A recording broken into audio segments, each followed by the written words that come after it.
கிறிஸ்துவ அன்பான தேவ பிள்ளைகளுக்கு கர்த்தரின் இரட்சகருமாயிருக்கிற இயேசு கிறிஸ்து நாமத்தில் அன்பின் வாழ்த்துகள். இந்த நாளிலும் நாம் ஆண்டவருடைய வார்த்தையை கேட்போம். 2 கொரிந்தியர் 3ஆம் அதிகாரம் 17ஆம் வசனம். கர்த்தரே ஆவியானவர், கர்த்தருடைய ஆவி எங்கேயோ அங்கே விடுதலை உண்டு. அல்லேலூயா. கர்த்தரே ஆவியானவர். அல்லேலூயா. பரிசுத்த ஆவியை குறித்து பேசும்போது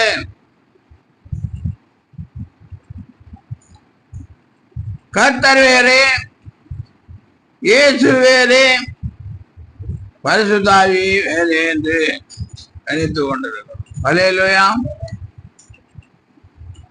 கர்த்தரே ஆவியானவர், கர்த்தரே ஆவியானவர், கர்த்தருடைய ஆவி எங்கேயோ அங்கே விடுதலை. பரிசுத்த ஆவியானவர் யாரிடத்தில் இருக்கிறாரோ, எந்த குடும்பத்தில் இருக்கிறாரோ அங்கே விடுதலை உண்டு. அல்லேலூயா. ஜெயம் உண்டு, ஆசீர்வாதம் உண்டு. ஆனால் இன்றைக்கு அநேக தேவனுடைய பிள்ளைகள் பரிசுத்த ஆவியை குறித்து ஒரு உணர்வு இல்லாமல் இருக்கிறார்கள். அல்லேலூயா. இயேசு கிறிஸ்துவும் யோவான் எழுதின சுவிசேஷம் 3ஆம் அதிகாரம் 5ஆம் வசனத்திலே இப்படியாய் சொல்லுகிறார்.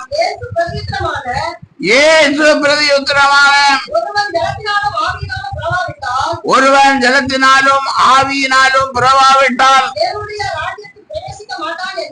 தேவனுடைய ராஜ்யத்தில் பிரவேசிக்க மாட்டான் என்று மெய்யாகவே மெய்யாகவே உனக்கு சொல்லுகிறேன். அல்லேலூயா. ஒருவன் ஆவியினாலும் ஜலத்தினாலும் பிறவாவிட்டால் தேவனுடைய ராஜ்யத்துல பிரவேசிக்க முடியாது. அல்லேலூயா. அதனால ஜலத்தினாலும் ஆவியினாலும் என்ன செய்யணும்? அநேகர் நான் பிறந்த 8வது நாளோ 10வது நாளோ நான் என்ன பண்ணி இருக்கிறேன், ஞானஸ்தானம் எடுத்திருக்கிறேன் சொல்வார். அது ஞானஸ்தானம் கிடையாது, அது பேர் பிரதிஷ்டை மாத்திரம்தான். அல்லேலூயா. அதனால நீங்க என்ன செய்யக்கூடாது, இப்படி எல்லாம்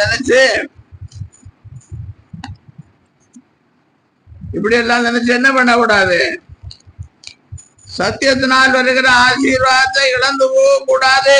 அல்லேலூயா. பாருங்க, இயேசு கிறிஸ்து கூட 30வது வயசுலே யோவான் ஸ்நானகனால் யோர்தான் நதியிலே ஞானஸ்தானம் எடுத்தார். ஞானம் பிளஸ் ஸ்நானம். என்னைக்கு ஞானம் வருகிறதோ, கர்த்தரை குறித்த ஞானம் என்றைக்கு வருகிறதோ அன்றைக்குதான் நம்ம ஞானஸ்தானம் எடுக்கணும். அல்லேலூயா. யோர்தான் நதியிலே யோவான் ஸ்நானகனால் இயேசு ஞானஸ்தானம் எடுக்க போகும்போது யோவான் தடை செய்கிறார். ஆண்டவர் சொல்லுகிறார், இந்த நீதியை நிறைவேற்றுவது நமக்கு ஏற்றதாக இருக்கணும். அப்போ ஞானஸ்தானம் எடுப்பது ஒரு நீதி. தேவ நீதியை நாம் என்ன செய்ய வேண்டும்? அதை விட்டுட்டு 80 வயசுலையும் நானு 10வது நாள் ஞானஸ்தானம் எடுத்தேன் என்று சொல்வது புரியாத ஒரு காரியமா இருக்கிறது. அது ஒரு தர்க்கமுள்ள காரியமா இருக்கிறது. அல்லேலூயா. அது ஞானமுள்ள காரியமாய் தெரியவில்லை. கர்த்தருக்கு பயப்படுதல் ஞானத்தினாலும். அப்போ ஞானம் உள்ளவர்கள் பேசுகிற பேச்சாய், வேத அறிவை பெற்றுக் கொண்டவர்கள் பேசுகிற பேச்சாய் அது இல்லாமல் இருக்கிறது. அல்லேலூயா. அப்ப பாருங்க, இயேசு கிறிஸ்து லூக்கா 3ஆம் அதிகாரம் 21ஆம் வசனத்திலே வாசிக்கும் போது, ஜனங்கள் எல்லாரும் ஞான ஸ்நானம் பெற்ற போது இயேசுவும் ஞான ஸ்நானம் பெற்று ஜெபம் பண்ணுகையில் வானம் திறக்கப்பட்டது. பரிசுத்த ஆவியானவர் ரூபம் கொண்டு புறாவை போல அவர் மேல் இறங்கினார். வானத்திலிருந்து ஒரு சத்தம் உண்டாகி, நீர் என்னுடைய நேசகுமாரன், உம்மில் பிரியமாய் இருக்கிறேன் என்று. அல்லேலூயா. எல்லாரும் ஞானஸ்நானம் எடுத்த போது இயேசு கிறிஸ்து ஞானஸ்நானம் எடுத்தார். அல்லேலூயா. நம்ம சபையிலே யாரும் ஞானஸ்நானம் எடுக்கல, கை தூக்குங்கன்னெல்லாம் சொல்ல வேண்டிய தேவை இல்லை. அல்லேலூயா. ஏன்னா விருப்பம் இல்லாதவங்க தான் கொஞ்சம் பேரு இருந்துட்டு இருக்கிறாங்க. எப்படி இருந்தாலும் பெற்றோர்கள் சொல்லுகிறாங்க, பிள்ளைக்கு ஒரு 25,000 என்ன செய்யணும், போடணும். போடுங்க. 2 நாளைக்கு முதல்ல தொலைக்காட்சியில ஒரு செய்தி வந்தது. நகை ஒரு சவரன் 2 லட்சம் ரூபாயாக என்ன செய்ய போகுதான், உயர போகிறதா. டெய்லி அப்படி உயர்ந்துருக்கு. இப்ப 2 லட்சம் ஆகும்போது நீங்க 25,000 50,000 என்ன செய்யலாம், போடலாம். அதுக்காக தான் நிறைய பேர் வெயிட் பண்ணிட்டு இருக்கிறான். நிறைய சகோதரிகள் வெயிட் பண்றது எதுக்குன்னா, 25,000 நகையை போட்டு திருமணத்தை ஜாமன் என்ன செய்யணும், முடிக்கணும்னு நினைச்சிட்டு இருக்கிறான். இருக்கட்டும், நல்லதுதான். அல்லேலூயா. இது விலை ஏறது ஒரு பக்கம், இது வேண்டா வெறுப்பாக தெருவிலே எடுத்து தூக்கி போடப்படும்னு சொல்வதும் வேதத்திலே இருக்கிறது. ஆனால் இன்ஸ்டால்மெண்ட்ல கடன் வாங்கி லோன் வாங்கி அந்த லோன் அடக்கியதுக்கு முன்னாலே அது வேண்டா வெறுப்பாக ஏன்னா துரு பிடிக்குமா, நம்முடைய பொண்ணு வெள்ளி என்ன செய்யுமா, துரு பிடிக்கணும் வேதம் சொல்ல. வேதத்திலே ஒரு உறுப்போ ஒரு உறுப்பின் அவயவமோ ஒளிந்து. அதனால நீங்க ஞானஸ்நானம் எடுத்து ஆவியினாலும் ஜலத்தினாலும் பிறந்து தேவனுடைய ராஜ்யத்திற்கு தகுதி உள்ளவர்கள் ஆனீர்கள் என்று சொன்னால் ஆண்டவருடைய ஆசீர்வாதங்கள் உங்களுக்கு கிடைக்கும். கண்ணீர் விட்டு அலைய வேண்டியதில்லை. அல்லேலூயா. பாருங்க, இயேசு ஜனங்கள் எல்லாரும் ஞானஸ்நானம் பெற்ற போது இயேசுவும் ஞானஸ்நானம் பெற்று ஜெபம் பண்ணுகையில் வானம் திறக்கப்பட்டது. பரிசுத்த ஆவியானவர் ரூபம் கொண்டு புறாவை போல் அவர் மேல், புறாவை போல் ரூபம் கொண்டுதான் இறங்கினார். புறா வந்து இறங்கல. அல்லேலூயா. அப்ப வானத்திலிருந்து ஒரு சத்தம் உண்டாகி, நீர் என்னுடைய நேசகுமாரன், உம்மில் பிரியமாயிருக்கிறேன் என்று உரைத்தார்.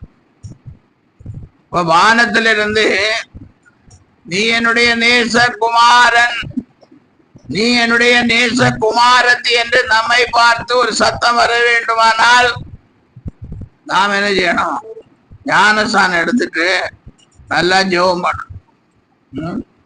ஞானஸ்நானம் எடுத்தவங்க ஜெபம் பண்றீங்களோ ஜெபம் பண்ணலையா? ஞானஸ்நானம் எடுத்திருக்கிறீங்க, ஞானஸ்நானம் எடுத்தவங்களுக்கு ஜெபம் பண்ண வருதோ இல்லோ, ஜெபம் வருதோ வரலையோ, ஜெபம் பண்ணணும். அல்லேலூயா. ஜெபம் பண்ணினாதான் ஆசீர்வாதம். வானத்திலிருந்து கர்த்தராகிய தேவன் சொல்லுவார், இவள் என்ன நேசகுமாரத்தி, இவளில் நான் பிரியமாயிரு, இவர் என்னுடைய நேசகுமாரன், இவரில் நான் பிரியமாயிரு. அப்பதான் பிரியமானவனே உன் ஆத்துமா வாழ்வது போல நீ எல்லாத்திலும் வாழ்ந்து சுகமாயிருப்பாய். இந்த வார்த்தை வானத்திலிருந்து கீழே இறங்கி வரவில்லை என்றால் நீங்கள் பிரியமானவர்கள் அல்ல.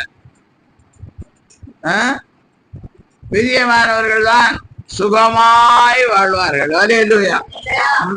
மனதிலே வைத்துக் கொள்ளுங்கள். இயேசு 30 வயதிலே எல்லா வசனம் எடுத்து சொல்றதுக்கு நேரம் போதாது.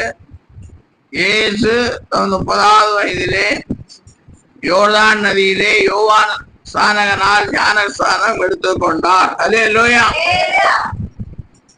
அப்ப ஞானஸ்தானம் எடுத்து கரையிலே ஏறி என்ன பண்ணினார்? ஜெபம் பண்ணினார். அப்ப பரிசுத்த ஆவியானவர் புறாவை போல ரூபம் கொண்டு அவர் மேல் இறங்கினார். பரிசுத்த ஆவி அவர் மேல் இறங்கினதுக்கு அப்புறம் தான் வானத்திலிருந்து சத்தம் வருகிறது. அல்லேலூயா. இவர் என்னுடைய நேசகுமாரன், இவரு பெரியவாய்.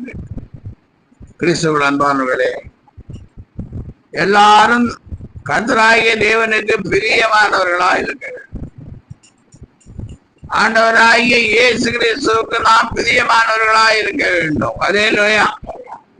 அப்ப எல்லாரும் என்ன செய்யணும்? ஞானஸ்தானம், ஒழுக்க ஞானஸ்தானம்,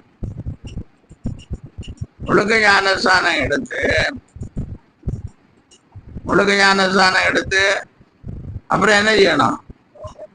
ஜெபம் பண்ணுகிறவர்களாய் மாற, எப்பொழுதும் ஜெபம் பண்ணுகிறவர்களாய் இருக்க வேண்டும். வேதத்திலே ஜெபித்தவர்கள் எல்லாம் பெரிய ஆசீர்வாதங்களை பெற்றுக் கொண்டிருக்கிறார்கள். மலடியாயிருந்த அந்நாள் ஜெபித்த போது அவள் மறுபடியாயிருந்தவள் 7 பெற்றாள் என்று சாட்சி சொல்லும்படியான ஆசீர்வாதத்தை பெற்றுக் கொண்டாள். அல்லேலூயா. யாபேஸ் என்று ஒருவன் இருந்தான். அவன் தாய் அவனை துக்கத்துடனே பெற்றாள் என்று சொல்லி அவனுக்கு யாபேஸ் என்று பெயர் வைத்தார். அவன் இஸ்ரவேலின் தேவனை நோக்கி விண்ணப்பம் பண்ணினான். அல்லேலூயா. என் எல்லையை பெரிதாக்கி தீங்கி என்னை துக்கப்படுத்தாதபடிக்கும் அது கரம். அவன் கேட்டுக்கொண்டதே ஆண்டவர் அவன் கூட. அல்லேலூயா. யாக்கோபு யாபோக் என்ற ஆற்றங்கரையிலே முழுவதும் விழித்திருந்து ஜெபம் பண்ண. அங்கே தேவதூதன் வந்தான். தேவதூதன் வந்து இவன் ஜெபம் பண்ணுகிறதை பார்த்து கொண்டே இருக்கிறார். அல்லேலூயா. நிறைய நேரம் தொடைய முட்டிய முழங்கால நின்று ஜெபம் பண்றான்னு சொல்லி தொடைய என்ன செஞ்சாரு? தொட்டார். தொட சுழுக்கு. சுழுக்கினதுக்கு அப்புறம் அவன் என்ன செய்யல? ஜெபம் பண்ண. அப்ப தேவதை தூதன் என்ன சொல்லுகிறான்? பொழுது விடுகிறது, நான் என்ன செய்ய வேண்டும்? என்னை ஆசீர்வதித்தாலுடைய உமை போக. அப்போ ஆசீர்வாதத்துக்காக நம்ம என்ன செய்யணும்? இயேசு கிறிஸ்துவும் கெத்செமனே தோட்டத்துல அங்கே நாம் முழுவதும் ஜெபம் பண்ணுகிறார். அல்லேலூயா. ரத்தம் எல்லாம் வேர்வையாக பூசிந்துகிறது. அங்கே ஒரு தேவதூதன் வந்து அவர் என்ன செய்தார்? தேற்றினார். அல்லேலூயா. அப்ப தேற்றப்பட வேண்டுமா? ஆசீர்வாதம் வேண்டுமா? தீங்கு துக்கப்படுத்தாதபடிக்கு பாதுகாப்பை பெற வேண்டுமா? அப்ப என்ன செய்யணும்? ஜெபம். ஞானஸ்தானம் பெற்றதுக்கு அப்புறம் என்ன செய்யணும்? ஜெபம். சில சொல்லுவாங்க ஞானஸ்தானம் அடிக்கிறதுக்கு முன்ன நான் எவ்வளவு நேரம் ஜெபம் பண்றேன், எவ்வளவு நேரம் ஜெபம் பண்றேன். அல்லேலூயா. ஆனா ஞானஸ்தானம் எடுத்ததுக்கு அப்புறம் ஜெபம் பண்ணனா அது பெரிய ஆசீர்வாதமா இருக்கு. அல்லேலூயா. யோவான் எழுதின சுவிசேஷம் 4ஆம் அதிகாரம் 24ஆம் வசனம். தேவன் ஆவியா இருக்கிறார்.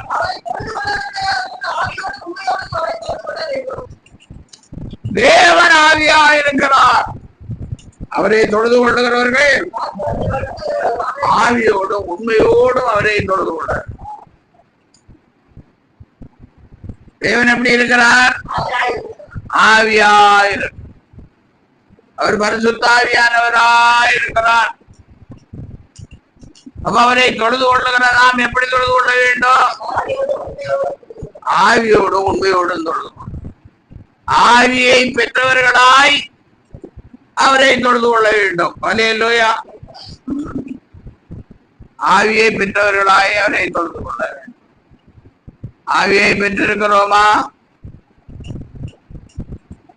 உலக ஆவியை பெற்றிருக்கிறோமா? பரிசுத்த ஆவியை பெற்றிருக்கிறோமா?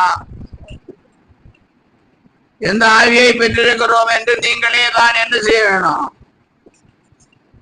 சிந்தித்து ஆராய்ந்து அறிந்து கொள்ள.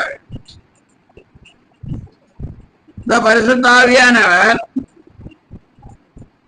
பரிசுத்த ஆவியோடு ஆண்டவரை நாம் தொடர்ந்து கொள்ளும் போது பாருங்க, ஆதியாகமம் 1ஆம் அதிகாரம் 1-2 வசனங்களை வாசிக்கும் போது,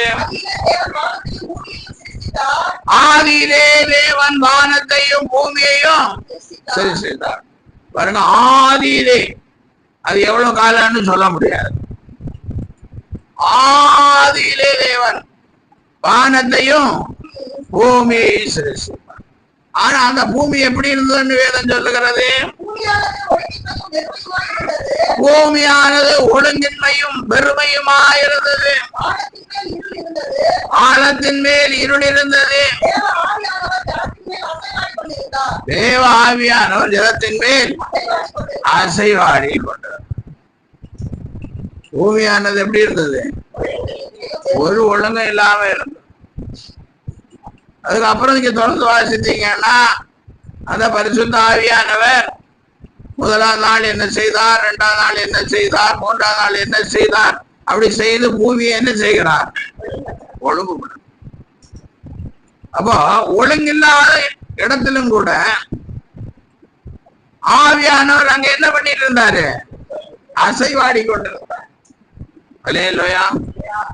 ஒருவேளை ஞானஸ்தானம் எடுத்து நல்ல ஜெபம் பண்ணி பரிசுத்த ஆவியை பெற்று இருந்தாலும் கூட சில ஒழுங்கில்லாத காரியங்கள் இருந்து கொண்டு, அத பரிசுத்த ஆவியானவர் ஒழுங்குபடுத்துறதுக்கு என்ன செய்யணும்? இடம் கொடுக்கணும். அல்லேலூயா. அதனால காலமுள்ள ஒழுங்கற்றவர்களா இருந்து கொண்டிருக்க கூடாது. காலமுள்ள ஞானஸ்தானம் எடுத்தேன், பரிசுத்த ஆவியை பெற்றுக்கொண்டேன், ஆனா இதெல்லாம் சரியில்லை, அது சரியில்லை, எனக்கு நல்லாவே தெரியுது அப்படின்னு சொல்லி கொண்டிருக்கிறதுல ஒரு அர்த்தம் கிடையாது. ஆண்டவர் ஒழுங்குபடுத்துகிறதற்கு என்ன செய்யணும்? இடம் கொடுக்கணும். அல்லேலூயா. அப்படி இடம் கொடுத்தாதான் நமக்கு ஆசீர்வாதம் வரும். பாருங்க, 1 கொரிந்தியர் 6ஆம் அதிகாரம் 9ஆம் வசனத்திலிருந்து வாசிப்போம். அநியாயக்காரர் தேவனுடைய ராஜ்யத்தை சுதந்திரிப்பதில்லை என்று அறியீர்களா? வஞ்சிக்கப்படாதிருங்கள். வேசி மார்க்கத்தாரும் விக்கிராராதனைக்காரரும் விபச்சாரக்காரரும் சுயபுணர்ச்சிக்காரரும் ஆண் புணர்ச்சிக்காரரும் திருடரும் உடாசைக்காரரும் பெரியரும் உதாசீனரும் கொள்ளைக்காரரும் தேவனுடைய ராஜ்யத்தை சுதந்திரிப்பதில்லை. உங்களில் சிலர் இப்படிப்பட்டவர்களாய் இருந்தீர்கள். ஆயினும் கர்த்தராகிய இயேசு நாமத்தினாலும் நமது தேவனுடைய ஆவியினாலும் கழுவப்பட்டீர்கள், பரிசுத்தமாக்கப்பட்டீர்கள், நீதிமான்களாக்கப்பட்டீர்கள். அல்லேலூயா. பரிசுத்த ஆவியானவர் என்ன செய்கிறார்? ஆவியினாலும் கழுவப்பட்டீர்கள், பரிசுத்தமாக்கப்பட்டீர்கள். இப்போ கழுவப்படுதல் அவசியமாக இருக்கிறது. ஒவ்வொரு நாளும் உலக மக்கள் நாமும் நல்ல விலை உயர்ந்த சோப்பெல்லாம் வாங்கி என்ன பண்ணுகிறோம்? ஆமாம், உடம்ப தலையெல்லாம் நல்லா கழுவிக்கிறோம். அல்லேலூயா. அது எதற்காக? சரீரம் சுத்தமாக இருப்பதற்காக. பாருங்க, தான் கிராமத்தில் சின்ன வயசில் பார்த்துருக்கிறேன். யானையே பாவன் அப்படியே தண்ணீர் உள்ள ஆற்றோரத்துக்கு அப்படியே கூட்டி கொண்டு வருவான். யானையை படுக்க வச்சு ஒரு சின்ன கல் அதுக்குன்னு வச்சுருப்பான். யானைக்கு சோப்பு என்னது? கல் தான். அந்த கல்லை வச்சு நல்லா தேய்ன்னு தேய்ச்சி கழுவி சுத்தப்படும். ஆனால் நாம் பரிசுத்தமாக்கப்படுவதற்கும் நாம் நீதிமான்களாக்கப்படுவதற்கும் பரிசுத்த ஆவியினாலே நாம் என்ன செய்யணும்? கழுவப்பட வேண்டும். அல்லேலூயா. மேல் சொன்னபடி நாம் அக்கிரமக்காரர்களாயிருந்தோம், அநியாயக்காரர்களாயிருந்தோம், விபச்சாரக்காரராயிருந்தோம், விக்கிர ஆராதனைக்காரர்களாயிருந்தோம், சுயபுணர்ச்சிக்காரராயிருந்தோம், திருடராயிருந்தோம், பொருளாசைக்காரராயிருந்தோம். நிறைய காரியங்கள் சொல்லப்படுறது. இப்படிப்பட்டவர்கள் இயேசு கிறிஸ்துவுக்குள்ளாக வரும்போது பரிசுத்த ஆவியினாலே என்ன செய்யணும்? கழுவப்படும். இயேசு கிறிஸ்துவின் ரத்தம் சகல பாவங்களை நீக்கி நம்மை சுத்திகரிக்கிறது. பாருங்க, எபேசியர் 4ஆம் அதிகாரம் 22ஆம் வசனத்திலே அந்தபடி முந்தின நடக்கைக்குரிய மோசம் போக்கும் இச்சைகளாலே கெட்டு போகிற பழைய மனுஷனை நீங்கள் களைந்து போட்டு உங்கள் உள்ளத்திலே புதிதான ஆவி உள்ளவர்களாகி மெய்யான நீதியிலும் பரிசுத்தத்திலும் தேவனுடைய சாயலாக சிருஷ்டிக்கப்பட்ட புதிய மனுஷனை தரித்துக் கொள்ளுங்கள். அல்லேலூயா. முந்தின நடக்கைக்குரிய மோசம் போக்கு இச்சைகளாலே கெட்டு போன பழைய மனுஷனை என்ன செய்யணும்? களைந்து போகணும். நாம் கடையிலே முட்டை வாங்குறோம், இல்லை தேங்காயை வாங்குறோன்னு வச்சுங்க. சென்னையை பொறுத்த மட்டும் அது கெட்டு போன முட்டை என்றுன்னா உடனே கடையில் கொண்டு போய் என்ன செஞ்சிடும்? மாற்றிடும், தேங்காவே மாற்றிடும். அப்படி அவர்கள் மாற்றி கொடுக்காத பட்சத்தில் என்ன செய்வோம்? அந்த கெட்டு போன முட்டையை என்ன செய்வோம்? குப்பை தொட்டியில் தான் போடுவோம். அல்லேலூயா. அப்போ நாம் மோசம் போக்கு இச்சைகளாலே கெட்டு போனவர்களாயிருந்தோம். குப்பை தொட்டியிலே போடுவதற்கு உரியவர்களாயிருந்தோம். நரக ஆக்கினைக்கு பங்குள்ளவர்களாயிருந்தோம். அப்படிப்பட்ட பழைய மனுஷனை நாம் என்ன செய்யணும்? களைந்து போட்டு புதிய ஆவி உள்ளவர்களாய், அல்லேலூயா, உள்ளத்திலே புதிதான ஆவி உள்ளவர்களாய், உள்ளத்திலே புதிதான ஆவியை நாம் என்ன செய்யணும்? சுதந்திரித்து போடணும். பழைய மனுஷனை களைந்து போடணும். சிலர் சொல்லுவாங்க, நான் ரட்சிக்கப்படுவதற்கு முன்னாக எனக்கு திடீர்னு என்ன வரும்? கோபம் வரும்னு சொல்லுவாங்க. சிலர் சொல்லுவாங்க, திடீர்னு கோபம் வந்தால் பட்டுன்னு என்ன செஞ்சிடுவேன்? அடிச்சிடுவேன் அப்படின்பா. அப்போ இது மோசம் போக்கும் இச்சைகளாலே கெட்டுப்போன இப்படிப்பட்ட பழைய மனுஷனை நாம் என்ன செய்யணும்? களைந்து போட வேண்டும். புதிதான ஆவி உள்ளவர்களாய், உள்ளத்திலே புதிதான ஆவி உள்ளவர்களாய், மெய்யான நீதியிலும் பரிசுத்தத்திலும் தேவனுடைய சாயலாக சிருஷ்டிக்கப்பட்ட புதிய மனுஷனை தரித்து கொள்ளும். அல்லேலூயா. மோசம் போக்கு இச்சைகளாலே கெட்டு போன பழைய மனுஷன் போனாதான் தேவனுடைய சாயலான புதிய மனுஷனை நாம் என்ன செய்ய முடியும்? தரித்து கொள்ள முடியும். அல்லேலூயா. பாருங்க, எசேக்கியேல் தீர்க்கதரிசியின் புத்தகம் 36ஆம் அதிகாரம் 27ஆம் வசனம். உங்கள் உள்ளத்திலே என் ஆவியை வைத்து உங்களை என் கட்டளைகள் நடக்கவும் நியாயங்களை கைக்கொள்ளவும் அவைகளின்படி செய்யவும் பண்ணுவேன். அல்லேலூயா. உங்கள் உள்ளத்திலே என் ஆவியை வைத்து உங்களை என் கட்டளைகளில் நடக்கவும் என் நியாயங்களை கைக்கொள்ளவும் செய்யவும் பண்ணுவேன் ஆண்டவர் சொல்லுகிறார். அல்லேலூயா. அப்புறம் 26ஆம் வசனத்திலே சொல்லியிருக்கு,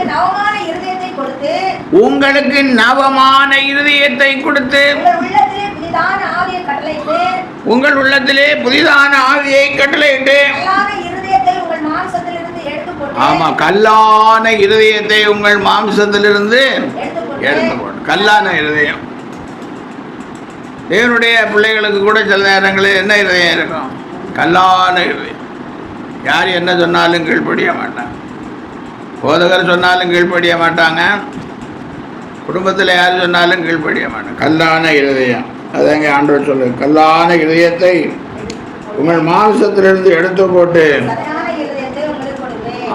சதையான இருதயத்தை கொடுத்து உங்கள் உள்ளத்திலே என் ஆவியை. அப்போ கல்லான இருதயம் இருந்துச்சுன்னா ஆண்டவர் என்ன செய்ய மாட்டார்? ஆவியை கொடுக்க மாட்டார். சதையான இருதயம் இருந்தால் தான் ஆண்டவர் ஆவியை கொடுப்பார். அல்லேலூயா. கல்லான இருதயம்னா கீழ்ப்படியாத இருதயம். கீழ்ப்படியாத இருதயம் இருந்தால் ஆண்டவர் ஆவியை கொடுக்க மாட்டார். கீழ்ப்படுகிற இருதயம் உள்ளவர்களுக்கு ஆவியை கொடுப்பார். அல்லேலூயா. அதெல்லாம் மறந்து போகக்கூடாது. பரிசுத்த ஆவி நம்மிடத்தில் வரும்போது நாம் பலனடையும். பரிசுத்த ஆவி வந்தால் தான் பலனடையும். இப்போ பரிசுத்த ஆவியை நாம் பெற்றுக்கொள்ள வேண்டுமானால் நம்முடைய இதயம் எப்படிப்பட்ட இதயமாக இருக்கணும்? சதையான இதயமாக, கீழ்ப்படுகிற இதயமாக இருக்க வேண்டும். அல்லேலூயா. யோவான் 16ஆம் அதிகாரம் 7ஆம் வசனம். நான் உங்களுக்கு உண்மையை சொல்லுகிறேன், நான் போகிறது உங்களுக்கு பிரயோஜனமாயிருக்கும். நான் போகாதிருந்தால் தேற்றவாளன் உங்களிடத்தில் வரார். நான் போவேனே ஆகில் அவரை உங்களிடத்திற்கு அனுப்புவேன். அல்லேலூயா. ஒரு உண்மையை ஆண்டவர் சொல்லுகிறாராம். அவர் போகும்போது இந்த உலகத்தை விட்டு அவர் போகிறது நமக்கு பிரயோஜனமாக இருக்கும் என்று சொல்லுகிறார். போனால் தேற்றவாளனை அனுப்புவார், பரிசுத்த ஆவியை அனுப்புவார். அல்லேலூயா. எதற்கு பரிசுத்த ஆவியை அனுப்புகிறார்? நாம் பலனடையும்படி. அல்லேலூயா. பரிசுத்த ஆவி உங்களிடத்தில் வரும்போது நீங்கள் பலனடைந்து எருசலேமிலும் யூதாவிலும் உலகத்தின் முடிவு பரியந்தம் சாட்சிகளாக இருக்கும். எங்கே போனாலும் சாட்சி தான். இயேசுவை அறியாதவர்கள் மத்தியிலே போனாலும் நாம் சாட்சி தான். இந்த உலகத்திலே நமக்கு இருக்கிற உறவினர்கள், நண்பர்கள் எல்லாம் நிறைய பேர் இயேசுவை அறிந்திருப்பார்கள். ஆனால் இயேசுவை தெய்வம் என்று ஏற்றுக்கொள்ளாதவர்களாக இருப்பார். அல்லேலூயா. அப்போ அவர்கள் மத்தியிலே நாம் எப்படி இருக்கணும்? இயேசுவுக்கு சாட்சிகளாக இருக்கிறோமா? எங்கே போடுறோமோ அங்கே அப்படியே விழுந்துடுறோம். அல்லேலூயா. நாம் இயேசுவின் பிள்ளைகள் என்பதை நிரூபிக்கும் போது அவர்கள் நம்மை கொஞ்சம் வெறுக்கலாம், ஒதுக்கலாம், எது வேணாங்களும் செய்யலாம். அல்லேலூயா. ஆனால் என்ன செய்யணும்? இயேசுவை அறிவிக்க வேண்டும். அல்லேலூயா. யூதாவிலும் எருசலேமிலும் சமரியாவிலும் பூமியின் கடைசி பரியந்தமும் எனக்கு சாட்சிகளாக இருக்கணும். நாம் இயேசுவின் பிள்ளைகளானால் இயேசுவுக்கு சாட்சிகளாக இருக்கிறோமா? இயேசுவுக்கு சாட்சிகளாக இருக்கிறோமா? நல்ல காரியம் நடக்குதோ கெட்ட காரியம் நடக்குதோ அங்கே நம்ம மூலம் இயேசு வெளிப்படுகிறாரா? இயேசு மகிமைப்படுகிறாரா? அல்லேலூயா. அப்போ பரிசுத்த ஆவியை நீங்கள் பெற்றீர்கள் என்று சொன்னால் சாட்சிகளாக இருப்பீர்கள். அல்லேலூயா. பாருங்க, 2 ராஜாக்களின் புஸ்தகம் 2ஆம் அதிகாரம் 9ஆம் வசனம். அவர்கள் அக்கறைப்பட்ட பின்பு எலியா எலிசாவை நோக்கி, நான் உன்னை விட்டு எடுத்துக்கொள்ளப்படும் முன்னே நான் உனக்கு செய்ய வேண்டியது என்ன கேள் என்றான். அதற்கு எலிசா, உம்மிடத்தில் உள்ள ஆவியின் வரம் எனக்கு இரட்டிப்பாய் கிடைக்க வேண்டும் என்று வேண்டுகிறேன் என்றான். அதற்கு அவன், அரிதான காரியத்தை கேட்டாய், உன்னை விட்டு நான் எடுத்துக்கொள்ளப்படுகையில் என்னை நீ கண்டால் உனக்கு கிடைக்கும். அல்லேலூயா. எலியாவும் எலிசாவும் யோர்தானை கடந்து அக்கறைக்கு போகிறாங்க. ஏன்னா ஆண்டவர் எலியாவை அங்கே வர சொல்லியிருக்கிறார். நான் உன்னை சுழல் காற்றிலையும் அக்னி ரதத்தை கொண்டு என்ன செய்ய போகிறேன்? எடுத்துக்கொள்ள போகிறேன். வானத்துக்கு எடுத்துக்கொள்ள போகிறேன். அப்போ எடுத்துக்கொள்ளப்படுவதற்கு முன்பாக எலியா எலிசாவிடத்தில் கேட்குறார், நான் எடுத்துக்கொள்ளப்பட போகிறேன்ப்பா, என்னிடத்துல இருந்து ஏதாவது நீ கேட்க விரும்புகிறாயா கேளேண்டா. அவன் என்ன சொல்லுகிறான்? உம்மிடத்தில் இருக்கிற ஆவியின் வரங்கள் எனக்கு ரெட்டிப்பாய் வேணும். அப்போ சொல்லுகிறார், அரிதானதை கேட்டாய், லகுவானது ஒன்றும் கேட்கல, ரொம்ப கிடைக்கக்கூடாத ஒரு காரியத்தை நீ கேட்டாய். அல்லேலூயா. அப்போ கேட்டாய், உன்னை விட்டு நான் எடுத்துக்கொள்ளப்படுகையில் என்னை நீ கண்டால், ஆமாம், உன்னை விட்டு நான் எடுத்துக்கொள்ளப்படும் போது என்னை நீ கண்டாய் என்றால் உனக்கு கிடைக்கும், இல்லாவிட்டால் கிடைக்க. அடுத்த பாருங்க, அவர்கள் பேசிக்கொண்டு நடந்து போகையில் இதோ அக்னி ரதமும் அக்னி குதிரைகளும் அவர்கள் நடுவாக வந்து இருவரையும் பிரித்தது. எலியா சுழல் காட்டிலே பரலோகத்துக்கு ஏறி போனான். அதை எலிசா கண்டு, என் தகப்பனே, என் தகப்பனே, இஸ்ரவேலுக்கு ரதமும் குதிரை வீரருமாய் இருந்தவரே என்று புலம்பினான். அவனை அப்புறம் காணாமல் தன் வஸ்திரத்தை பிடித்து 2 துண்டாக கிழித்தான். பின்பு அவன் எலியாவின் மேலிருந்து கீழே விழுந்த சால்வையை எடுத்து கொண்டு போய் யோர்தான் கரையிலே நின்று எலியாவின் மேலிருந்து கீழே விழுந்த சால்வையை பிடித்து, எலியாவின் தேவனாகிய கர்த்தர் எங்கே என்று சொல்லி தண்ணீரை அடித்தான். தண்ணீரை அடித்தவுடனே அது இருபக்கமாய் பிரிந்ததினால் எலிசா இக்கரைப்பட்டான். அல்லேலூயா. அப்போ ஆவியின் மரம் 2 மடங்கு வேணும்னு கேட்கறார். எலியா கிட்ட என்ன கேட்கிறார்? நம்ம பரிசுத்தாவியே கேட்கறது இல்லை. பரிசுத்தாவியை தாருவாண்டவரேன்னு எவ்வளோ நேரம் உட்கார்ந்துருந்து ஜெபிக்கிறீங்களோ என்ன தெரியல. ஒரு விசேஷத்தை ப்ரேயர் வச்சு சொல்லலான்னு சொன்னால் அநேக பேர் வேலைக்கு போக வேண்டியது இருக்கிறார். அல்லேலூயா. லீவ் இல்லை, லீவ். என்னால் நமக்கு கிடைக்கிற நேரத்திலேயாவது பரிசுத்த ஆவியை தாரும் ஆண்டவரேன்னு என்ன செய்யணும்? கேட்கணும். இங்கே எலிசா எலியாவிடத்தில் என்ன கேட்கிறார்? உம்மிடத்தில் இருக்கிற ஆவியின் மரம் ரெட்டிப்பாய் வேணும், 2 மடங்கு வேணும் அப்படின்னு. அவர் சொல்கிறார், நீ அரிதான காரியத்தை கேட்டாய், கிடைக்கக்கூடாத ஒரு காரியத்தை கேட்டாய், என்னாலும் நான் எடுத்துக்கொள்ளப்படும் போது நீ என்னை கண்டால் உனக்கு அது கிடைக்கும். அல்லேலூயா. அப்போ எலியா என்ன பண்ணுகிறார்? அப்படி 2 பேரும் பேசிக்கொண்டு போகையில் அக்னி ரதமும் அக்னி குதிரைகளும் அவருடன் நடுவாக வந்து இருவரையும் எலியா சுழல் காட்டிலே அதை எலிசா கண்டான். அல்லேலூயா. அதை எலிசா கண்டான். அப்புறம் கொஞ்ச நேரத்தில் எலியா மேலே போர்த்தி இருந்த சால்வை என்ன செய்யுது? கீழே. இவர் சோதிக்கும்படி கேட்டாரா இல்லை இக்கரைக்கு வர வேணும்னு கேட்டாரா தெரில.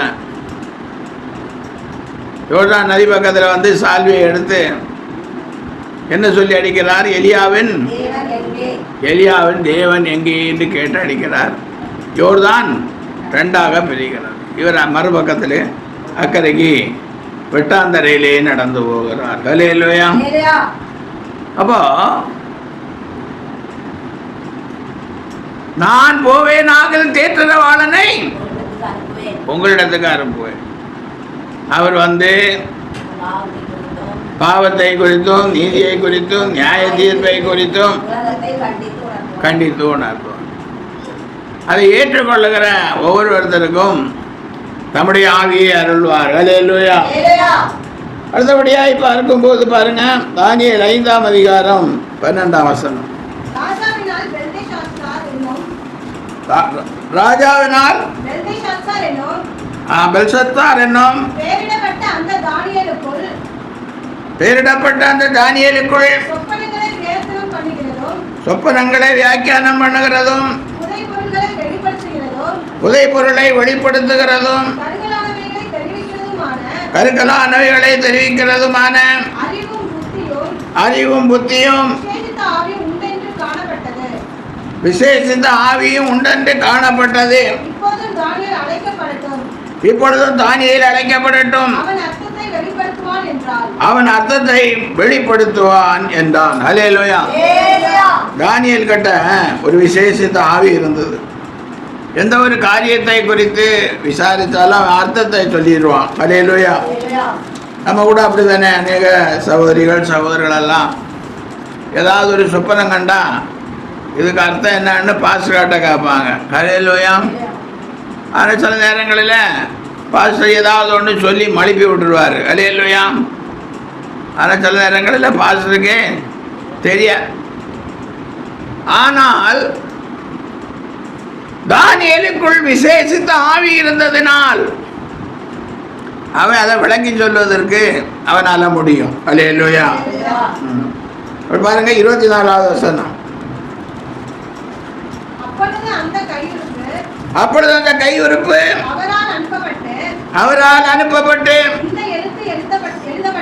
இந்த எழுத்து எழுதப்பட்டது. அல்லேலூயா. அவரால் அனுப்பப்பட்டு, தானியேல் சொல்றான் ராஜாவுக்கு, அவரால் அனுப்பப்பட்டு அந்த கை உறுப்பு என்ன செய்யுது? இந்த வார்த்தையை எழுதினது. எப்படி எழுதிச்சது? எழுதப்பட்ட எழுத்து என்னவென்றால் மெனே மெனே தெக்கால் உப்பார்சின் என்பது. என்ன எழுதப்பட்டிருக்குது? சுவத்தில் வந்து ஒரு கை உறுப்பு வந்து எழுதிச்சது. அல்லேலூயா. இப்போ நம்ம இங்கே ஆலயத்தில் உட்கார்ந்துருக்கிறோம். இப்போ பாருங்க, சுவரில் ஒரு கை உறுப்பு வந்து ஏதோ ஒரு லாங்குவேஜில் எழுதுன்னு வச்சுக்கோங்க. அல்லேலூயா. அப்போ நீங்கள் என்ன நினைப்பீங்க? பாஸ்டர் சொல்லணும்னு நினைப்பீங்க. பாஸ்டருக்கு தெரியலைன்னா என்ன பண்ணுறது?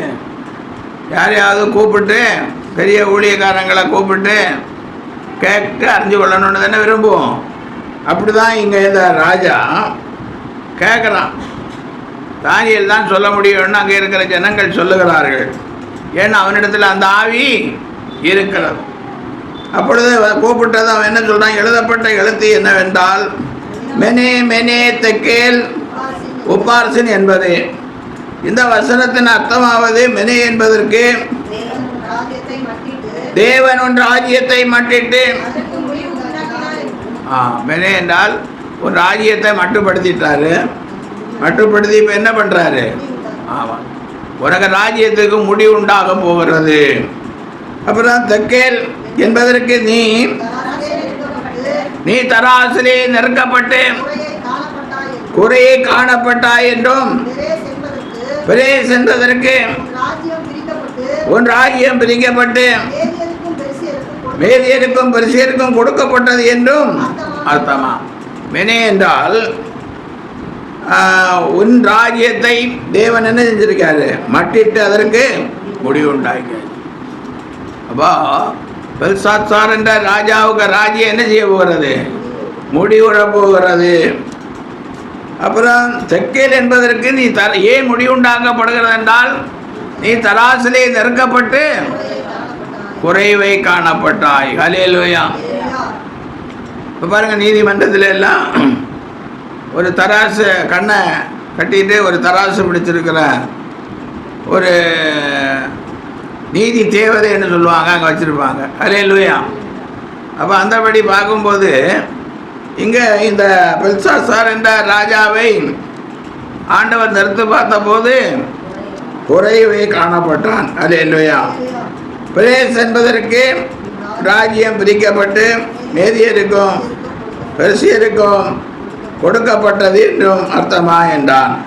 அப்பொழுது பெல்சாத்சார் தானியேலுக்கு இரத்தாம்பரத்தையும் அவனுடைய கழுத்தில் ஒரு சரப்பணியையும் தரிப்பிக்கவும் ராஜ்யத்திலே அவன் 3ஆம் அதிகாரியாய் இருப்பான் என்று அவனை குறித்து பறைமுறையிடவும் கட்டளையிட்டான். உன் ராஜ்யம் மட்டுப்படுத்தப்படுகிறது. நீ தராசிலே நெருக்கப்பட்டு குறைவை கண்டாய். உனக்கு ராஜ்யம் பிரிக்கப்பட்டு மேதியருக்கும் பெருசியருக்கும் கொடுக்கப்படுதுன்னு சொன்னால் யாராவது ஒரு ராஜா அவனை பாராட்டுவானா?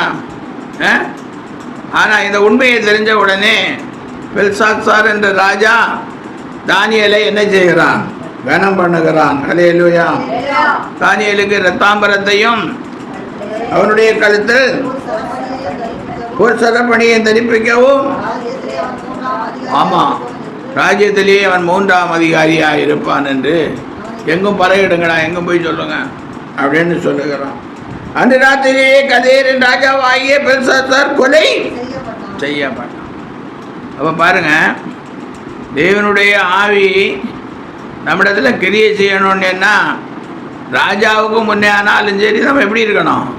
சாட்சிகளாக இருக்க வேண்டும். அல்லேலூயா. ராஜா நமக்கு தீங்கு செய்திருவான், ராஜா அடிச்சிடுவான். அதனால் ராஜாவுக்கு ஏற்றபடி சொல்லுவானெல்லாம் சொன்னீங்கன்னா நம்மளே ஆண்டவர் அடிச்சிடுவார். அல்லேலூயா. அடுத்தபடியாய் பார்க்கும்போது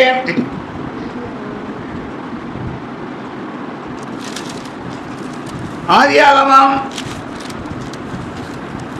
41ஆம் அதிகாரம் 38ஆம் வசனம். அப்பொழுது பார்வோன் தன் ஊழியக்காரரை நோக்கி, தேவ ஆவியை பெற்ற இந்த மனுஷனை போல வேறொருவன் உண்டோ என்றான். அல்லேலூயா. யோசேப்பை பார்த்து பார்வோன் சொல்றான், தேவ ஆவியை பெற்ற இவனை போல வேறொரு மனுஷன். ஏன்னா பார்வன் கண்ட சொப்பனத்துக்கெல்லாம் என்ன பண்றாரு? சரியான அர்த்தத்தை சொல்லுகிறார். அல்லேலூயா. அதனால என்ன பண்றார் பாருங்க. பின்பு பார்வோன் யோசேப்பை நோக்கி, தேவன் உனக்கு வெளிப்படுத்தி இருக்கிறபடியால் உன்னை போல விவேகமும் ஞானமும் உள்ளவன் வேறொருவனும் இல்லை. அல்லேலூயா. தேவ ஆவியை பெற்ற யோசேப்பே, உன்னை கொண்டு தேவன் இவைகளையெல்லாம் வெளிப்படுத்தி இருக்கிறபடியால் உன்னை போல விவேகமும் ஞானம் உள்ள மனுஷன் ஒருத்தரும் இல்லை. அதனால நீ என் அரண்மனைக்கு அதிகாரியாயிருப்பாய். உன் வாக்கின்படியே என் ஜனங்கள் எல்லாரும் அடங்கி நடக்க கடவர்கள். சிங்காசனத்தில் மாத்திரதான் உன்னிலும் பெரியவனாயிருப்பேன். அல்லேலூயா. நீ என் அரண்மனைக்கு அதிகாரியாயிருப்பாய், அரசனாயிருப்பாய். எனக்கு சொல்லல. சிலர் தெரியாம ஏதாவது கதை விட்டு கொண்டு நடக்கிறாங்க. அல்லேலூயா. யோசேப்பு அரசன் ஆனான். யோசேப்பு என்ன ஆனானா? அதான் தெரியாதவங்க ஏதாவது குழப்படி பண்ணுவாங்க. யோசேப்பு அரண்மனைக்கு அதிகாரியானான். என் வாக்கின்படியே என் ஜனங்கள் எல்லாரும் அடங்கி நடக்க கடவர்கள். சிங்காசனத்தில் மாத்திரம் உன்னிலும் நான் பெரியவனாயிருப்பேன் என்றான். பின்னும் பார்வோன் யோசேப்பை நோக்கி, பார், எகிப்து தேசம் முழுமைக்கும் உன்னை அதிகாராக்கினேன் என்று சொல்லி பார்வோன் தன் கையில் போட்டிருந்த முத்திரை மோதிரத்தை கலட்டி அதை யோசேப்பின் கையிலே போட்டு மெல்லிய வஸ்திரங்களை அவனுக்கு கொடுத்து உன் சிறப்பணி அவன் கழுத்திலே தரித்து தன்னுடைய 2ஆம் ரதத்தின் மேல் அவனை ஏற்றி, ஆமா, தண்டனிட்டு பணியுங்கள் என்று அவனுக்கு முன்பாக கூறிவித்து எகிப்து தேசம் முழுமைக்கும் அவனை. அப்போ எகிப்து தேசம் முழுமைக்கும் யோசேப்பு அதிகாரியாக காரணம் என்ன? அவனுக்குள்ள பரிசுத்த ஆவி இருந்தார், விசேஷித்த ஆவி இருந்தார். ஹல்லேலூயா. அப்போ தேவனுடைய ஆவி நம்மை என்ன செய்கிறது? உயர்த்துகிறது. அப்போ தேவ ஆவியை நாம் என்ன செய்ய வேண்டும்? பெற்றுக்கொள்ள. அப்போ தேவ ஆவியை நாம் பெற்றுக்கொள்ள வேண்டும். ஆனால் என்ன செய்யணும்? ஆண்டவரே பரிசுத்த ஆவியை தாரும் என்று கேட்கணும். கேட்டால் தான் கிடைக்கும். கேட்கிறவன் எவனும். இயேசு கிறிஸ்து கூட யோவான் எழுதின சுவிசேஷம் 3ஆம் அதிகாரம் 5ஆம் வசனத்திலே இப்படியாய் சொல்லுகிறார். இயேசு பிரதியுத்தரமாக, ஒருவன் ஜலத்தினாலும் ஆவியினாலும் பிறவாவிட்டால் தேவனுடைய ராஜ்யத்தில் பிரவேசிக்க மாட்டான் என்று மெய்யாகவே மெய்யாகவே உனக்கு சொல்லுகிறேன். நாம் ஜலத்தினாலும் ஆவியினாலும் பிறக்காவிட்டால் தேவனுடைய ராஜ்யத்தை என்ன செய்ய முடியாது? சுதந்திரித்து கொள்ள முடியாது. இப்போ இந்த உலகத்திலே பாருங்கள், பல பாடுகள், பல போராட்டங்கள். வட இந்தியாவிலே திருவனந்தபுரத்தில் எல்லாம் கிறிஸ்தவர்களுடைய ஆராதனை கூடங்களை எல்லாம் அடித்து நொறுக்கினார்கள் என்று செய்தி வருகிறது. ஹல்லேலூயா. இப்போ இந்த உலகத்திலே தேவனுடைய பிள்ளைகளை எப்படியெல்லாம் வேதனைப்படுத்தலாம், அழிக்கலாம் என்று காத்திருக்கிறார். அதனால் இந்த உலகம் நமக்கு சொந்தமில்லை. ஹல்லேலூயா. இந்த உலகத்திலும் ஆண்டவர் நம்மை பாதுகாக்கிறவராய் தான் இருக்கிறார். ஆனால் இந்த உலக வாழ்க்கை முடிந்தாலும் நமக்கு, நீங்கள் ஜலத்தினாலும் ஆவியினாலும் பிறந்தால் தேவனுடைய ராஜ்யத்தை சுதந்திரி தேவனுடைய ராஜ்யத்தை சுதந்திரித்து கொள்ள வேண்டுமானால் ஜலத்தினாலும் பிறக்கணும், ஆவியினாலும். இயேசு 30வது வயசில் யோர்தான் நதியில் யோவான் சானகனால் ஞானஸ்நானம் பெற்றார். முழுக்க ஞானஸ்நானம் பெற்றார். சிலர் சொல்லுவாங்க, நான் குழந்தையாக இருந்த போது பாஸ்டர் எனக்கு என்ன பண்ணார்? ஒரு நல்ல கண்ணாடி டம்ளரில் பாத்திரத்தில் தண்ணி வச்சு அதை தலையில் எடுத்து வச்சு எனக்கு என்ன கொடுத்தாரு? ஞானஸ்நானம் கொடுத்தாரு. அது பெயர் பிரதிஷ்டை தான். நிறைய ஜனங்கள் அப்படி தான் ஏமாந்து நித்திய வாழ்வை இழந்து கொண்டிருக்கிறார்கள். ஹல்லேலூயா. அநேக ஜனங்களுக்கு அறிவு கொஞ்சம் குறைஞ்சு போச்சு. இயேசு கிறிஸ்து ஞானஸ்நானம் எடுக்க போகும்போது யோவான் ஸ்நானகன் என்ன சொல்லுகிறார்? என்னால் என்ன செய்ய முடியாது? ஞானஸ்நானம் தர முடியாது. அப்போ அவர் சொல்றாரு, எல்லா நீதியையும் நிறைவேற்றுகிறது நமக்கு ஏற்றதாய் இருக்கிறது. ஹல்லேலூயா. இது ஒரு தேவ நீதி. இந்த தேவ நீதியை நாம் என்ன செய்யணும்? நிறைவேற்றி ஆகணும். அதனால நான் பெரியவன், நீ சின்னவன் எல்லாம் இங்கே சொல்லிட்டு இருக்காத. ஹல்லேலூயா. ஞானஸ்நானம் கொடு. ஐயோ ஒரு ஐஏஎஸ் ஆஃபீஸர் ஆகிட்டார், ஐபிஎஸ் ஆஃபீஸர் ஆகிட்டாரு, இல்லை மந்திரி ஆகிட்டாரு, முதலமைச்சர் ஆகிட்டாருன்னு சொல்லி ஐயோ உங்களுக்கு தான் ஞானஸ்நானம் கொடுக்க முடியாதுன்னு சொல்லக்கூடாது. ஹல்லேலூயா. பிதா குமாரன் பரிசுத்த ஆவியின் நாமத்தினால் அவர்களுக்கு என்ன கொடுக்கணும்? ஞானஸ்நானம் கொடுக்கணும். அப்புறம் இயேசு கிறிஸ்து தண்ணியிலிருந்து கரையேறி ஜெபம் பண்ணின போது பரிசுத்த ஆவியானவர் புறாவை போல ரூபம் கொண்டு அவர் மேல் இறங்கினார். இப்போ வானத்திலிருந்து ஒரு சத்தம் கேட்டார், இவர் என்னுடைய நேசகுமாரன், ஆமாம் இவரில் பிரியமாக இருக்கிறேன் என்று உரைத்தார். அப்போ நம்ம ஜலத்தினாலும் ஆவியினாலும் பிறந்தோம் என்று சொன்னால் வானத்திலிருந்து டைரக்டாக நமக்கு சத்தம் வரும். ஹல்லேலூயா. ஏசாயா தீர்க்கதரிசியின் புஸ்தகம் 30ஆம் அதிகாரம் 12ஆம் வசனம் என்று நினைக்கிறேன்.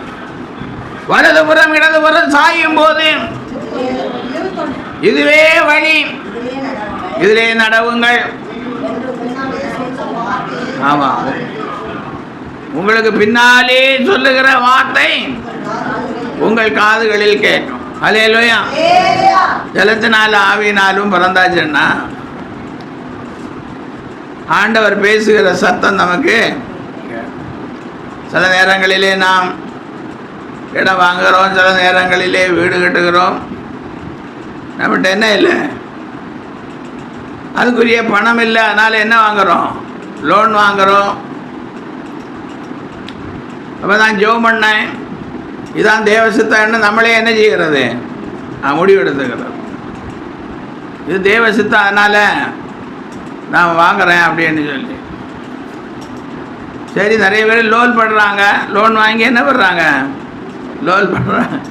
அதனால் இயேசு கிறிஸ்து நீயோ கடன் வாங்க மாட்டாய், அநேக ஜாதிகளுக்கு கடன் கொடுப்பாங்க. அப்போ அவர் சொன்னபடி நிறைய காசு சேர்ந்ததும் நம்ம இடம் தான் வாங்கணும். இல்லைன்னா சிலையவங்களில் என்ன பண்ண வேண்டியது இருக்குது? கார் வாங்கினேன், பஸ் வாங்கினேன், வீடு வாங்கினேன், இடம் வாங்கினேன்னு சொல்லி கடைசியில் ஒரு கதை சொல்லுவாங்களே, வட்டிக்கு வாங்கி அட்டியல் வாங்கினேன், அப்புறம் அட்டியலை விற்றதுக்கப்புறம் வட்டியை மட்டும் கட்டினேன், அசல் இன்னும் இருந்து கொண்டு இருக்கணும். அல்லேலூயா. அப்படியெல்லாம் போகக்கூடாது. பரிசுத்த ஆவியானவர், பரிசுத்த ஆவியை நான் பெற்றுக்கொண்டு வேணால் இடதுபுறம் வலதுபுறம் சாயும் போது இதுவே வழி, இதிலே நடவுங்கள் என்று சொல்லுகிற சத்தம் பின்னாலே இருந்து உங்கள் காதில் கேட்கும். அல்லேலூயா. தேவனுடைய பிள்ளைகள் எல்லாம் இப்படிப்பட்ட செய்திகளை கேட்க விருப்பப்படணும். இப்படிப்பட்ட செய்திகளின் மேல் ஆர்வமாக இருக்க வேண்டும். அல்லேலூயா. பாருங்க, யோவேல் தீர்க்கதரிசியின் புஸ்தகம் 2ஆம் அதிகாரம் 28ஆம் வசனம். அதற்கு பின்பு மாம்சமான யாவர் மேலும் என் ஆவியை ஊற்றுவேன், அப்பொழுது உங்கள் குமாரரும் உங்கள் குமாரத்திகளும் தீர்க்க தரிசனம் சொல்வார்கள், உங்கள் மூப்பர் சொப்பனங்களையும் உங்கள் வாலிபர் தரிசனங்களையும் காண்பார்கள். அல்லேலூயா. மாம்சமான யாவர் மேலும் என் ஆவியை ஊற்றுவேன். அல்லேலூயா. எல்லாருக்கும் தான், பாஸ்டருக்கும் தான் ஆவியை ஊற்றுகிறார், மூப்பர்களுக்கும் ஆவியை ஊற்றுகிறார், விசுவாசிகளுக்கும் ஆவியை ஊற்றுகிறார். நிறைய பேர் கூட்டம் முடிஞ்ச விட முந்தி வந்து ஜெபம் பண்ண அனுப்பாங்க, பரிசுத்த ஆவியை பெற்றுக்கொள்ளணுமே அப்படின்னு. சில நேரங்களில் கன்வென்ஷன் கூட்டம் எல்லாம் நடக்கும்போது எல்லாரும் அப்படியே முன்னால் வந்துப்பாங்க, பாஸ்டர் ஜெபம் பண்ணி நமக்கு பரிசுத்த ஆவி வரணும் அப்படின்னு. இப்படியெல்லாம் நினைக்கும் போது நம்ம நினச்சோன்னெல்லாம் கிடைக்காது. அல்லேலூயா. நான் ஒரு தடவை ஒரு ஊழியத்துக்கு வர ஒரு ஊழியக்கார் நல்ல ஜிப்பா வேண்டி எல்லாம் போட்டு ஒரு ஆவிக்குரிய சபையில் அவ்வளவு பிரசங்கம் பண்ணேன். அப்போ எனக்கு ஒரு ஆசை இருந்தது, இப்போ இவர் ஜெபம் பண்ணுனா இவ்வளவு பேசினார், எவ்வளோ ஜெபம் பண்ணால் பரிசுத்த ஆவி கிடைக்கணுமேனு சொல்லி நானும் உட்காந்துருந்தேன். ஜெபம் பண்ணி அவர்கிட்ட போய் ஜெபம் பண்ணேன். ஆனால் எனக்கு பரிசுத்த ஆவி என்ன செய்யலை, கிடைக்கும். நான் யோசனை பண்ணி கொண்டிருந்தேன். எனக்கு கடைசி நாள் கூட்டம் பிடிச்சிது. கொஞ்ச நேரத்தில் உள்ளே போனார், ட்ரெஸ் எல்லாம் மாற்றிட்டு எனக்கு ட்ரெயின் டைம் ஆகுது, நான் இப்போ போகணும் அப்படின்னு பாஸ்டர்கிட்ட சொல்லிட்டு இருக்கேன். பார்த்தா ஒரு கருப்பு பேண்ட்டும் ஒரு கலர் சட்டையும் அது இதெல்லாம் போட்டு கொண்டு நிற்கிறார். பார்த்தா வர ஊழியக்காரன் மாதிரியே தெரியல. அல்லேலூயா. அது ஒரு வேஷம் போட்ட ஓதாயாட்டு இருக்குது. பிரசங்க எல்லாம் நல்லா பண்ணுறாரு. 5 நிமிஷத்தில் வேஷம் என்ன செய்கிறது, வேஷம் கலைஞ்சது. மனுஷன் வேஷமாக தெரிகிறான். இன்னைக்கு ஊழியக்காரர்களும் வேஷமாக தெரிகிறார்கள், வேஷம் போட்டு தெரிகிறார்கள். ரொம்ப கஷ்டமான சூழ்நிலையாக இருக்கிறது. அதுக்கப்புறம் எல்லாம் நான் பரிசுத்த ஆவி வேணும்னு யாருக்கிட்டையும் போய் என்ன செஞ்சதில்லை, நீங்கள் எனக்கு ஜெபம் பண்ணுங்கன்னு நின்னது கிடையாது. கர்த்தரே பரிசுத்த ஆவியானவரை கொடுத்தார். அல்லேலூயா. ஜெபந்தான் மணி நேரம், அது எத்தனை நாளோ உட்கார்ந்துருந்து உபவாசம் இருந்தோ உபவாசம் இல்லாமலோ காத்திருந்து ஜெபம் பண்ணணும். அல்லேலூயா. அடுத்தபடியாக பார்க்கும்போது உபாகமம் 34 அதிகாரம் 9ஆம் வசனம். அதுதான் இப்ப சொல்லிவிட்டேன். மோசே நூனின் குமாரனாகிய யோசுவாவின் மேல் தன் கைகளை வைத்தபடியினால் அவன் ஞானத்தின் ஆவியினால் நிறையப்பட்டான். இஸ்ரவேல் புத்திரர் அவனுக்கு கீழ்ப்படிந்து கர்த்தர் மோசேக்கு கட்டளையிட்டபடியே செய்தார்கள். ஆண்டவர் அங்கே சொல்லுகிறார், மேலே மோசேட்ட சொல்லுகிறார், நீ யோசுவாவுக்கு மேலே என்ன செய், கையை வச்சு உன்னுடைய கனத்தை என்ன செய், அவனுக்கு கொடு. அப்படி வேணும் வச்சதும் அவன் ஞானத்தின் ஆவியால் நிரப்பப்பட்டான். ஹல்லேலூயா. அதனால் தேவனுடைய பிள்ளைகளே, பரிசுத்த ஆவி ஆண்டுடைய ஊழியக்காரர்கள் கை வைத்தால் என்ன செய்கிறது, கிடைக்கிறது. அதனால் போய் அதுவே உங்களுடைய சிந்தைன்னு சொல்லி அங்கே மட்டும் போகும்போது பரிசுத்த ஆவி வேணும்னு நினைக்கக்கூடாது. வீட்டில் உட்காந்து பரிசுத்த ஆவியை என்ன செய்யணும், தாறு பண்ணு ஜெபம் பண்ணணும். அப்போ நிறைய காரியங்களை அவர் சொல்லுவார். ஹல்லேலூயா.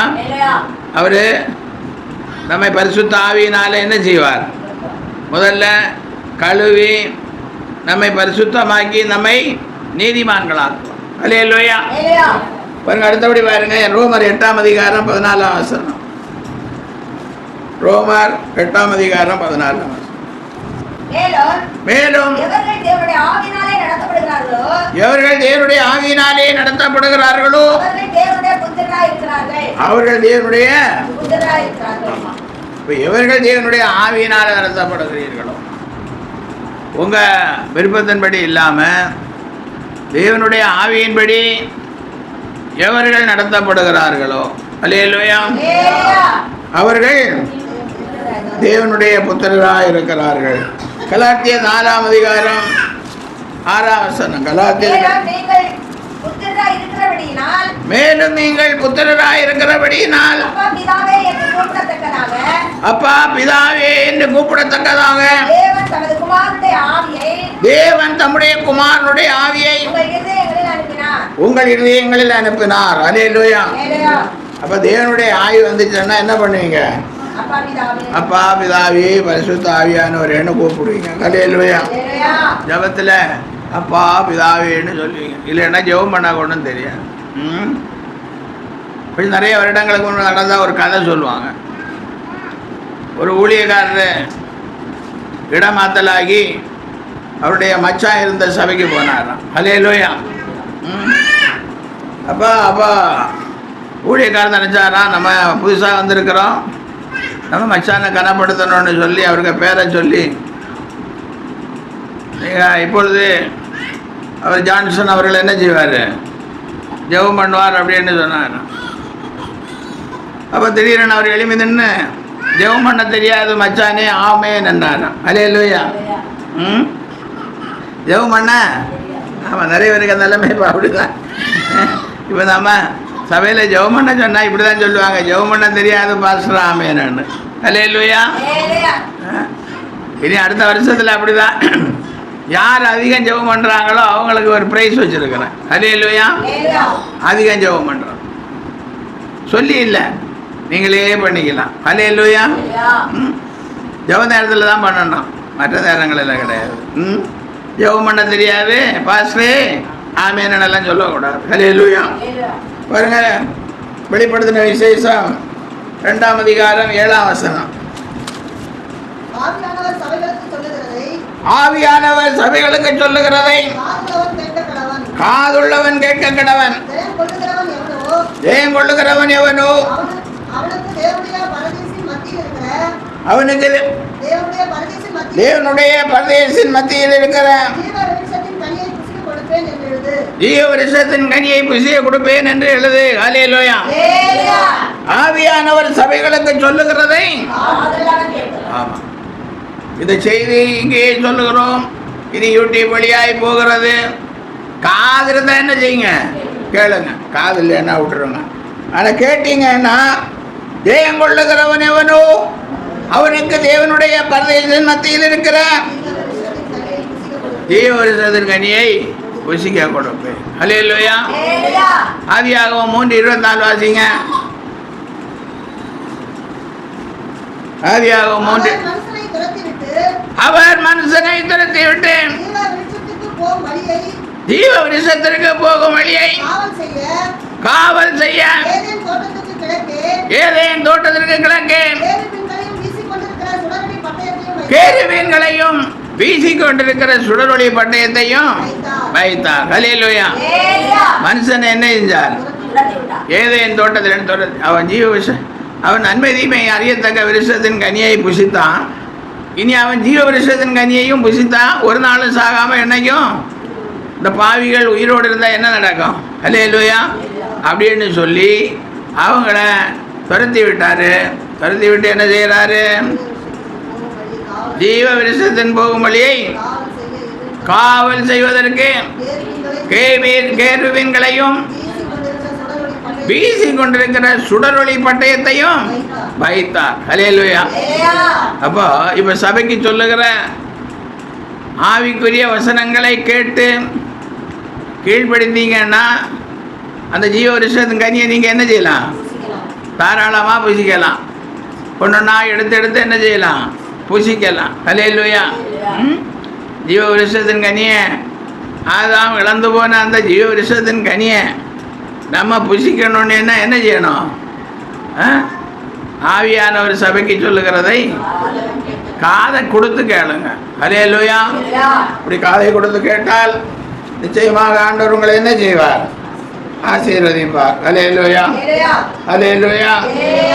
144 ஏசாயா 44:3-4. தாகம் உள்ளவன் மேல் தண்ணீரையும் வறண்ட நிலத்தின் மேல் ஆறுகளையும் ஊற்றுவேன்.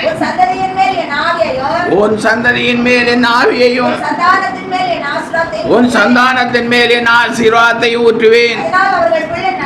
அதனால் அவர்கள் புல்லின் நடுவே நீர்கால்களின் ஓரத்தில் உள்ள அலரி செடிகளை போல வளர்வார்கள். ஹல்லேலூயா. பிள்ளை வளரணும்னு சொன்னா என்ன டானிக்கு தான். ஹல்லேலூயா. டாக்டர் முட்டை கொடுங்கிறாரு, பால் கொடுக்குங்கிறாரு, என்னென்னலாமோ கொடுங்கிறாரு. ஹல்லேலூயா. நம்முடைய வேதம் என்ன சொல்லுகிறது? தாகம் உள்ளவன் மேல் தண்ணீரையும் வறண்ட நிலத்தில் ஆறுகளையும் ஊற்றுவேன். உன் சந்ததியின் மேலே ஆவியையும் உன் சந்தானத்தின் மேலே ஆசீர்வாதத்தையும் ஊற்று. அதனால் அவர்கள் புல்லின் நடுவே நீர்கால்களின் ஓரத்தில் உள்ள அலரி செடிகளை போல வளர்வார்கள். ஹல்லேலூயா. அலரி செடி சிலர் வீட்டு வாசல் பக்கம் எல்லாம் வச்சிருப்பாங்க. நான் ஒரு தடவை ஒரு அலரி செடியாக பார்த்தேன். அது ரொம்ப வளர்ந்தாச்சு, ஒரு 6 அடி உயரத்துக்கு வளர்ந்தாச்சு. டெய்லி அதுக்கு தண்ணி ஊற்றுறாங்களா? அது கீழே கடைசியில் பாருங்க, அது ஒரு பிடி அளவுக்கு தான் மூடு வளர்ந்துருக்கு. அந்த ஒரு பிடி அளவுக்கு அந்த மூட்டுக்கு அடியில் கூட அப்போ விட்டு அந்த இலை அங்கேயே நின்று கொண்டிருக்கு. ஹல்லேலூயா. எனக்கு பரிசுத்த ஆவியானவர் அதை வெளிப்படுத்துறார். நீ பாரு அலரி செடிக்க நிலைமையை பாரு. அது தொடக்கத்தில் விட்டு அந்த சின்ன இலை அப்படியே 4 பக்கம் நின்றுட்டே இருக்கு. அப்போ பாருங்க, புல்லி நடுவே நீர்கால்களின் ஓரத்தில் உள்ள மூடில் இருந்து கீழே இருந்து கடைசி வரைக்கும் ஒரு பழுதும் இல்லாமல் அவர்கள் வளர்வார்கள். அதனால தாகம் வேணும். உங்களுக்கு பரிசுத்த ஆவியை பெற்றுக்கொள்ளணும்னு என்ன வேணும்? அப்பதான் தண்ணீரை ஊற்றுவார். பரிசுத்த ஆவியாகிய தண்ணீரை ஊற்றுவார். தாகம் உள்ளவன் மேல் தண்ணீரையும் வறண்டு, பரிசுத்த ஆவி இல்லாம வறண்டு போய் கிடக்கிற உங்கள் மேல் தேவன் ஆவியை ஊற்றுவார். அது மாத்திரமல்ல, உன் சந்ததியின் மேல் என் ஆவியையும் சந்தானத்தின் மேல் என் ஆசீர்வாதத்தையும் ஊற்றுவேன். அப்பொழுது அவன் அரிச்செடிகளின் மேல் நீர்காலின் ஓரத்தில் உள்ள வார்த்தைகளுக்காய் கர்த்தரை ஸ்தோத்திரிப்போம். சோத்ரான் சோத்ரான் சோத்ரான் சோத்ரான். எங்களைக்குமாய் நேசிக்கிற பரலோகத்தின் தெய்வமே, பரிசுத்த ஆவியானவரே, சபைக்கு சொல்லப்பட்ட இந்த வார்த்தைகளுக்காய் நன்றியோடுமை ஸ்தோத்திரிக்கிறோம். இந்த வார்த்தையை சொல்லும்படி அடியானுக்கு பாராட்டின கிருபைக்காய் நன்றியோடுமை ஸ்தோத்திரிக்கிறோம். ஆண்டவரே ஸ்தோத்திரப்பா. ஜலத்தினாலும் ஆவியினாலும் புறவாவிட்டால் தேவனுடைய ராஜ்யத்தில் பிரவேசிப்பதில்லை என்பது ஒவ்வொரும் அறிந்து ஜலத்தினால் பிறக்க முழுக்க ஞானஸ்நானம் எடுக்க தங்களை ஒப்பு கொடுக்கத்தக்கதான கிருபை உண்டாகும்படி ஆய் சேவிங்க. தொடர்ந்து சுகம் பலன் ஆரோக்கியத்தோடு பிள்ளைகளை நடத்துங்க. பிள்ளைகளுடைய ஜெப குறிப்புகள் எல்லாம் உம்முடைய பாதத்திலே வைக்கிறோம். கிருபை தாங்கட்டும், வழி நடத்தட்டும். இயேசுவின் நாமத்தில் பிதாவே. ஆத்துமாவே கர்த்தரை ஸ்தோத்திரி, என் உள்ளம் அவருடைய பரிசுத்தத்தை ஸ்தோத்திரி. ஆத்துமாவே கர்த்தரை ஸ்தோத்திரி. அவர் உன் அக்கிரமங்களை எல்லாம் மன்னித்து உன் நோய்களை எல்லாம்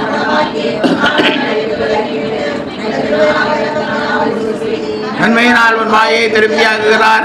கழுக்கு சுகமாய் உன் வாயை திரும்ப பால வயது ஒடுக்கப்படுகிற யாவருக்கும் கர்த்தர் நீதியையும் நியாயத்தையும் செய்கிறார். நம்முடைய கர்த்தராகிய இயேசு கிறிஸ்துவினுடைய கிருபையும் பிதாவாகிய தேவனுடைய அன்பும் பரிசுத்த ஆவியானுடைய ஐக்கியமும் நடத்தலும் அபிஷேகமும் ஆசீர்வாதங்களும் வார்த்தையை கேட்ட பிள்ளைகளோடு சகல பரிசுத்தங்களோடு என்றென்றுமாயிருப்பதாக. ஆமென்.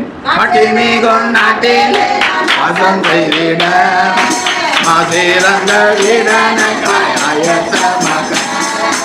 மாட்டிமிகும் நாட்டிலே நான் வாசம் செய்திட மாசிறந்த வீடன ஆயத்தமாக. கைகளால் கட்டிட நித்திய ராஜ்யமே, கைகளால் கட்டிடாது நித்திய ராஜ்யமே. கண்டிடவே ஆசையோடு காத்திருக்கிறேன், ஆசையோடு காத்திருக்கிறேன். இயேசுவோடு சேர்ந்திருப்பது என்ன பாக்கியம், இயேசுவுக்காய் ஜீவிப்பது என்ன ஆனந்தம். அல்லேலூயா, அல்லேலூயா, அல்லேலூயா. ஆண்டவராகிய இயேசு கிறிஸ்து பரிசுத்த ஆவியை உங்களுக்கு தரும். உங்கள் யாவரையும் ஆசீர்வதிக்கிறேன். God bless you. Praise the Lord. சோத்ரான் சோத்ரான் சோத்ரான்.